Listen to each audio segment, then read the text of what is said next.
देवाभाऊंच्या आगमनासाठी अमरावती सज्ज प्रभाग 11 मधील महिलांची भव्य लाडक्या बहिणींची वाटचाल जयस्तंभ चौकात शक्ती प्रदर्शन।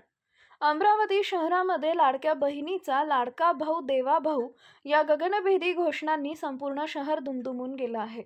प्रभाग क्रमांक 11 मधील जनतेच्या वतीनं देवाभाऊंच्या आगमनाच्या पार्श्वभूमीवर भव्य दिव्य लाडक्या बहिणींची वाटचाल काढण्यात आली। महिलांच्या या ऐतिहासिक शक्ती प्रदर्शनामुळे अमरावतीच्या राजकीय वातावरणात प्रचंड उत्साहाचे वारे वाहू लागले आहेत। ही भव्य वाटचाल अमरावती शहराच्या मध्यवस्तीतील प्रमुख मार्गावरून जात जयस्तंभ चौकात पोहोचली। हातात झेंडे, फलक, घोषवाक्य आणि डोळ्यात आत्मविश्वास घेऊन हजारो महिलांनी या मेळाव्यात सहभाग नोंदवला। देवाभाऊ देवाभाऊ, लाडक्या बहिणींचा लाडका भाऊ अशा घोषणांनी जयस्तंभ चौक अक्षरशः दणाणून गेला। या महिलांच्या मेळाव्यानं हे स्पष्ट केलंय की देवाभाऊंच्या नेतृत्वावर महिलांचा विश्वास अधिक दृढ झाला असून त्यांचं आगमन म्हणजे अमरावतीसाठी नव्या विकासाची सुरुवात असल्याची भावना महिलांमध्ये आहे। महिला नेतृत्वाच्या ठाम प्रतिक्रिया। या भव्य मेळाव्यावेळी उपस्थित असलेल्या रोहिणी रावेकर यांनी प्रतिक्रिया देताना सांगितले, देवाभाऊ हे केवळ नेते नाहीत तर महिलांचा सन्मान करणारे, त्यांच्या प्रश्नांना न्याय देणारे नेतृत्व आहे। आजची ही वाटचाल म्हणजे महिलांच्या आत्मविश्वासाचं प्रतीक आहे।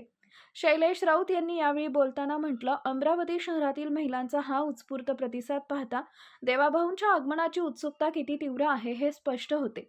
ही केवळ वाटचाल नसून आगामी राजकीय परिवर्तनाचा संदेश आहे।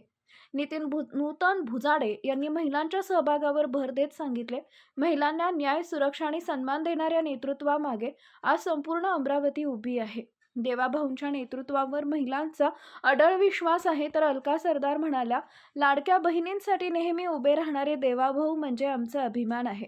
आजचा हा मेळावा म्हणजे महिलांच्या एकतेचं आणि ताकदीचं दर्शन आहे। जयस्तंभ चौकात उत्साहाचं वातावरण। जयस्तंभ चौक परिसरात या मेळाव्यामुळे उत्साहाचं वातावरण निर्माण झाले होते। पारंपरिक ढोल ताशे, महिला कार्यकर्त्यांचा जल्लोष, घोषणांचा गजर आणि शिस्तबद्ध वाटचाल यामुळे शहरवासियांचं लक्ष वेधलं गेलंय। अनेक ठिकाणी नागरिकांनी वाटचालीवर फुलांची उधळण करत स्वागत केले। राजकीय संकेत स्पष्ट। या भव्य महिलांच्या मेळाव्यामुळे अमरावती शहरातील राजकीय समीकरणांमध्ये महत्त्वाचा संदेश गेला असून देवाभाऊंच्या आगमनाकडे संपूर्ण शहर उत्सुकतेने पाहत आहे। प्रभाग क्रमांक 11 मधील या शक्ती प्रदर्शनानं येणाऱ्या काळात अमरावतीच्या राजकारणात मोठ्या घडामोडी घडण्याचे संकेत दिलेत। देवाभाऊंच्या आगमनाची वाट पाहणाऱ्या लाडक्या बहिणींच्या या ऐतिहासिक वाटचालीनं अमरावती शहराच्या राजकीय इतिहासात एक नवा अध्याय लिहिला गेलाय। नमस्कार, आज आपण आलो अमरावती शहरामध्ये आणि आपल्यासोबत आहे नूतनताई भुजाडे, ज्या की प्रभाग क्रमांक 11 रुक्मिणी आणि फैजलपुरा या प्रभागातून उमेदवारीसाठी उभे आहे। तर चला जाणून घेऊया यांचं काय मत आहे। नमस्कार, मी नूतनताई भुजाडे। मी प्रभाग क्रमांक 11 रुक्मिणीनगर फैजलपुरा यामधून सर्वसाधारण महिला गटमधून उमेदवारी केली आहे आणि याआधी माझे 2 टर्म नगरसेवकाचे झालेले आहे। रुक्मिणीनगर प्रभाग होता माझा याआधी। आणि सांगायचं झालं तर देवाभाऊंच्या कामामुळे मला खूप साथ मिळालेली आहे की इतक्या महिला आज माझ्यासोबत आहेत। देवाभाऊंच्या योजना दिल्या, लाडकी बहीण दिली आणि लखपती दिली आहे। अशा बऱ्याचशा योजना ज्या आहेत महिलांसाठी, ज्या महिलांना स्वतःच्या पायावर उभं करू शकतात। बचत गटाच्या माध्यमातून त्यांना व्यवसाय मिळवण्याची संधी आहे। त्यामध्ये मी देवाभाऊची खूप खूप धन्यवाद करेन आणि जनतेला एकच हे करेल की भाजप पक्ष हा सर्वात मोठा पक्ष तर आहे, पण भाजप पक्ष काय करत आहे हे लोकांना दिसतही आहे। तर त्यांनाच मतदान करावं आणि कमळाच्या त्यांना निवडून आणावं। जसं की तुम्हाला माहिती आहे, आता केंद्रामध्ये पण भारतीय जनता पार्टी आणि आपल्या महाराष्ट्रामध्ये पण म्हणजे भारतीय जनता पार्टीची सत्ता आहे। तर ती जर तुम्ही आता निवडून आले तर तुमच्या प्रभागासाठी कशा प्रकारे त्या प्रभागाचा विकास करणार आणि त्या याचा कसा लाभ घेणार? प्रभागाचा विकास तर करायचाच आहे। रस्ते, नाली, साफसफाई, इथं प्राथमिक व्यवस्था आहे, पण त्याच्याही माध्यमातून माझ्या महिलांसाठी म्हणा, माझ्या एरियातले जे नवीन युवक आहेत, मुली आहेत, त्यांच्यासाठी अभ्यासिका आणि व्यवसाय करायसाठी किंवा व्यवसायाचं प्रशिक्षण घ्यायसाठी महिलांसाठी एखादा उद्योग उभारून तिथे त्यांना प्रशिक्षण घेता येईल आणि त्यांच्या पायावर राहते ते करते। म्हणजे नवीन काहीतरी करण्याचा आम्ही प्रयत्न करू, कारण साफसफाई, नाले, रस्ते हे तर आहेच, प्राथमिक सोय आहेच, तर त्याच्याही व्यतिरिक्त नवीन काय करता येईल आता आपल्या अमरावतीमध्ये जे महाराष्ट्रातील लाडके देवाभाऊ येत आहे त्यांचा रोड शो आहे, तर त्याबद्दल तुमची काय प्रतिक्रिया आहे? रोड शो आहे, देवाभाऊचा रोड शो आहे. सगळ्या लाडक्या बहिणी इथे हजर आहेत.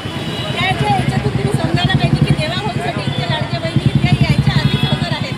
तर रोड शोचा चांगलाच हे होणार आहे. बरकत आहे. माझा प्रभाग आहे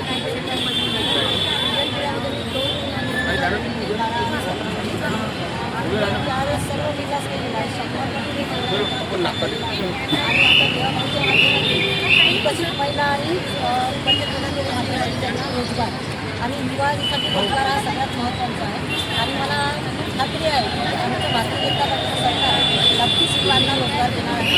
आणि आता बीजेपीमध्ये शोधकाल असल्यामुळे ही फार मोठी जबाबदारी आलेली आहे. दोन्ही भागांची महिलांकडे लक्ष देणे आणि आमच्या सर्व महिला इथं आलेल्या आहेत. आणि महिलांना लाडक्या बहिणीचे पैसे मिळत आहे. त्यांचं म्हणणं आहे की आम्हाला 1500 रुपये भेटते. सख्खा भाऊ अकाउंटमध्ये सुद्धा आर्थिक टाकत नाही आणि आमचा भाऊ आम्हाला दर महिन्याला 1500 रुपये देते. खरंच आमचा हा सख्खा काय आमचा देव आहे आमच्यासाठी, असं त्यांचं म्हणणं आहे. आणि आमचं भारतीय जनता पार्टी सरकार नरेंद्र मोदी आणि आमचे महाराष्ट्राचे मुख्यमंत्री देवेंद्र भाऊ हे सर्वांसाठी खूप खूप करणार आहे. सर्वांना त्यांची गॅरंटी आहे आणि भरघोस मतांनी निवडून देणार आहे. ही सरकार गॅरंटी देत आहे सर्वांना. जसं की तुम्ही पण याच रुक्मिणी आणि प्रजापुरा या प्रभागातून तुमच्या पॅनलमध्ये आहे सहभागी यांच्यासोबत तुमचं काय मत आहे यावर? माझं नाव गट अ मधून मला मधून उमेदवारी मिळालेली आहे. तसेच आज आपल्या अमरावतीमध्ये आपल्या अमरावती शहरातील संपूर्ण विभागातील सगळे भाजपचे उमेदवार हे निवडून आले पाहिजे म्हणून आपला रोड शो एवढा त्यांनी ठेवलेला आहे. त्याच्यामुळे आज अमरावतीमध्ये एक असं म्हणावं लागेल एक सण साजरा होत आहे, उत्साहाचं वातावरण आहे. आणि माझ्या प्रभागातील सर्वच ज्या नागरिकांच्या समस्या आहेत मी आज यावेळेस प्रथमच उभा राहून राहिलेलो आहे. मला पक्षाने संधी दिलेली आहे, त्याबद्दल मी पक्षाचा आभारी आहे.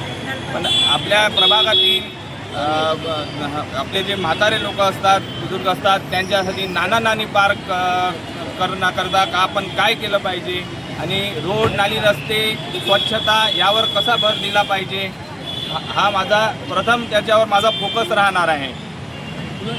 जसं की बघू शकता की हे रुक्मिणी आणि प्रजापुरा प्रभाग क्रमांक 11 मधून पॅनल आपल्यासोबत आहे आणि बघू शकता देवाभाऊ जे लाडके देवाभाऊ महाराष्ट्राचे लाडके भाऊ म्हटलं जाते त्यांचा रोड शो इथे आहे आणि त्यांच्या संपूर्ण महिला लाडक्या बहिणी इथे उपस्थित झालेल्या आहेत.